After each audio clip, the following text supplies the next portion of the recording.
लहानांपासून तर मोठ्यांपर्यंत अगदी सर्वांना खूप खूप आवडणारी पावभाजी, तेही घरच्या साहित्यात कशी बनवायची हेच या व्हिडिओमध्ये पाहणार आहोत.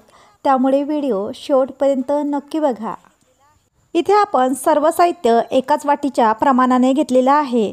ज्या वाटीने आपण वाटाणे घेतलेले आहेत त्याच वाटीने आपण शिमला मिरची घेतलेली आहे, कोबी घेतलेला आहे आणि टोमॅटोसुद्धा तेवढाच घेतलेला आहे.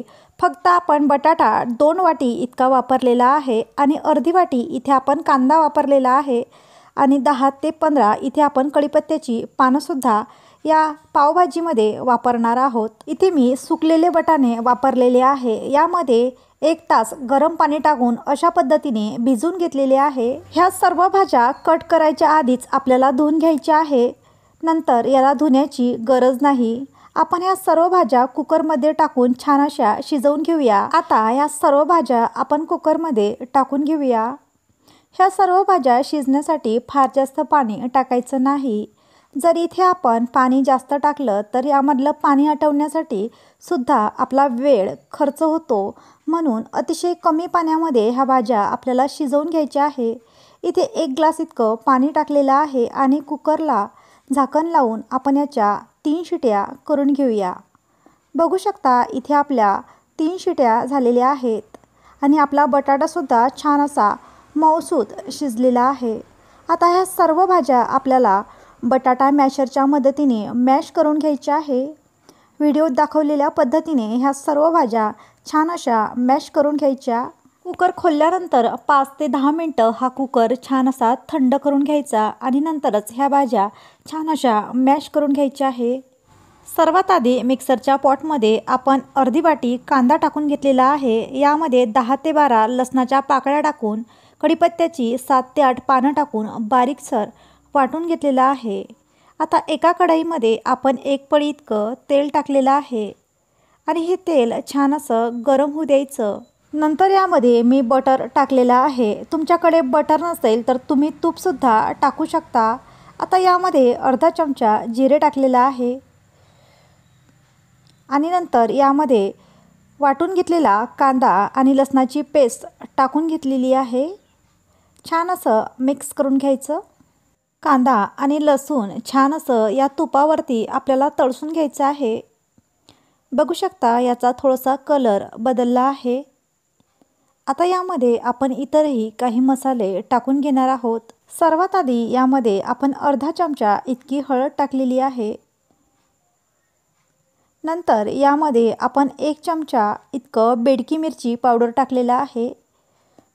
अर्धा चमचा यामध्ये आपण धने पावडर टाकलेला आहे. 1 चमचा यामध्ये मी गरम मसाला टाकलेला आहे. अगदी चिमूटभर हिंग टाकलेला आहे आणि 4 ते 5 कढीपत्त्याची पानं टाकलेली आहे. आता यामध्ये आपण कस्तुरी मेथी टाकलेली आहे हाताने क्रश करून. 1 चमचाभर इथे आपण पावभाजी मसाला टाकलेला आहे. इथे मी रेडीमेड पावभाजी मसाला वापरलेला आहे. बघू शकता आपले सर्व मसाले तेलामध्ये छान असे तळसले गेले आहेत. ही भाजी बनवत असताना फार जास्त तिखट बनवायची नाही.